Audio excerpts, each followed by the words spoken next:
వెళ్దాం. ఉమ్మడి నల్గొండ జిల్లా వ్యాప్తంగా ఉత్కంఠ రేపిన మున్సిపల్ ఎన్నికల ఫలితాలకు సమయం అయితే ఆసన్నమైంది. పోలింగ్ ఘట్టం ముగియడంతో ఇప్పుడు అందరి దృష్టి ఓట్ల లెక్కింపుపైనే ఉంది. మరి విజేతలు ఎవరో తేల్చేందుకు అధికారులు సర్వం సిద్ధం చేశారు. నల్గొండ జిల్లాలోని 6 మున్సిపాలిటీలు, 1 కార్పొరేషన్ పరిధిలో ఓట్ల లెక్కింపు కోసం 3 కేంద్రాలను సిద్ధం చేశారు. రేపు ఉదయం కౌంటింగ్ ప్రారంభం కాగానే మొదట పోస్టల్ బ్యాలెట్లను లెక్కిస్తారు. ఆ ప్రక్రియ ముగిసిన వెంటనే వార్డుల వారీగా ఓట్ల లెక్కింపు చేపట్టి ఫలితాలను ప్రకటిస్తారు.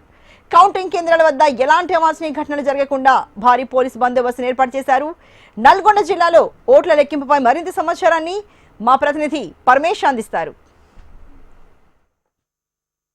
నల్గొండ జిల్లాలో మున్సిపల్ ఎన్నికల ఓట్ల లెక్కింపుకైతే అధికారులు అన్ని ఏర్పాట్లు పూర్తి చేశారు.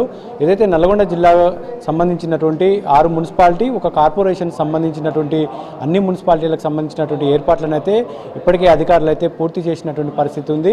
రేపు జరిగేటటువంటి ఈ ఓట్ల లెక్కింపుకు సంబంధించినటువంటి ఏర్పాట్లను అయితే పూర్తి చేశారు. ప్రస్తుతం మనం చిట్యాల, చండూరు, దేవరకొండ మున్సిపాలిటీలకు సంబంధించినటువంటి ఓట్ల లెక్కింపు కేంద్రం వద్ద ఉన్నాం. ఒకసారి విజువల్స్లో చూడొచ్చు. ఇదైతే దీనికి సంబంధించినటువంటి ఏర్పాట్లను కూడా ఇప్పటికే పూర్తి చేశారు. అధికారులు కూడా వీటన్నిటిని కూడా పరిశీలించారు. ఇప్పుడే జిల్లా కలెక్టర్ కూడా వచ్చి వీటన్నిటిని కూడా పరిశీలించి అధికారులకైతే పలు సూచనలు కూడా చేశారు. ఇటు నల్గొండకు సంబంధించినటువంటిది 6 మున్సిపాలిటీ, 1 కార్పొరేషన్ సంబంధించింది ఇదైతే. ఇటు సూర్యాపేటకు సంబంధించినటువంటి 5 మున్సిపాలిటీలకు సంబంధించినటువంటి ఏర్పాట్లను కూడా ఇప్పటికే పూర్తి చేసినటువంటి పరిస్థితి ఉంది.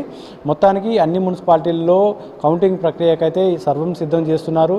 స్ట్రాంగ్ రూమ్లో ఉన్నటువంటి బ్యాలెట్ బాక్స్లను మొత్తం కూడా ఇక్కడికి తీసుకొచ్చిన అనంతరం ఇక్కడ ఏదైతే ఈ కౌంటింగ్ కేంద్రానికి తీసుకొచ్చిన అనంతరం ఈ ఎల్లో బాక్స్ ఏదైతే ఉందో ఈ బాక్స్లో మొత్తం కూడా ఓట్లను వేసిన తర్వాతకి వీటన్నిటిని కూడా ఇక్కడ ఉన్నటువంటి పోలింగ్ సంబంధించినటువంటి ఏజెంట్స్ సమక్షంలోనైతే ఒక్కొక్క పార్టీకి సంబంధించినటువంటి గుర్తులను కూడా తీసి వీళ్ళకి సంబంధించినటువంటి అన్నిట్లలో డబ్బాలలో ఒక్కొక్క గుర్తుకు సంబంధించినటువంటి ఓటర్ను ఒక్కొక్క దాంట్లో డబ్బాలలో డివైడ్ చేసేటటువంటి ప్రాసెస్ అయితే మొదటగా ప్రారంభం అవుతుంది. ఈ డబ్బాలలో మొత్తం కూడా ఓట్లకు సంబంధించినటువంటి ఏ పార్టీకి ఎన్ని ఓట్లు వచ్చాయని మొత్తం కూడా దీంట్లో డివైడ్ చేసిన తర్వాతకి 25 ఓట్ల లెక్కన మొత్తం కూడా బెండిల్స్ కట్టి పక్కన పెడతారు. అనంతరం మాత్రమే కౌంటింగ్ ప్రక్రియ స్టార్ట్ అయ్యేటటువంటి అవకాశం ఉంటుంది. ఒక్కో రౌండ్కు 1000 ఓట్లు అయితే లెక్కేసేటటువంటి అవకాశం ఉంటుంది. ఒక మున్సిపాలిటీకి సంబంధించినటువంటి టేబుల్స్ సంబంధించినటువంటి ఈ టేబుల్స్ ఏదైతే ఉన్నాయో ఈ టేబుల్స్కి సంబంధించినటువంటి ఎన్ని పోలింగ్ స్టేషన్లు ఉన్నాయో అన్ని పోలింగ్ స్టేషన్కి సంబంధించినటువంటి వార్డులో ఉంటాయి. ఈ వార్డుకి సంబంధించినటువంటి 15, 16 సంబంధించినటువంటి పోలింగ్ స్టేషన్స్ ఉంటాయి. ఇక్కడ వేసి మొత్తం కౌంటింగ్ కూడా చేసేటటువంటి అవకాశం ఉంటుంది. దీనికి సంబంధించినటువంటి ఏర్పాట్లను కూడా ఇప్పటికే అధికారులు అన్ని ఏర్పాట్లు పూర్తి చేశారు. కౌంటింగ్ కేంద్రంలో 4 ROలు ఉంటారు.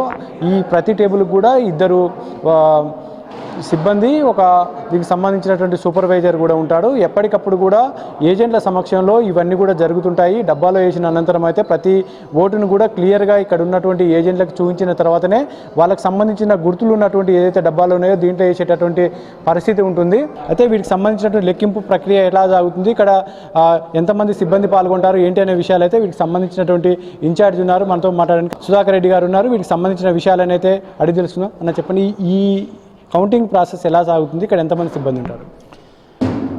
ఒక్కొక్క కౌంటింగ్ కేంద్రంలో అక్కడ వార్డులను బట్టి కౌంటింగ్ టేబుల్స్ ఏర్పాటు చేయడం జరిగింది.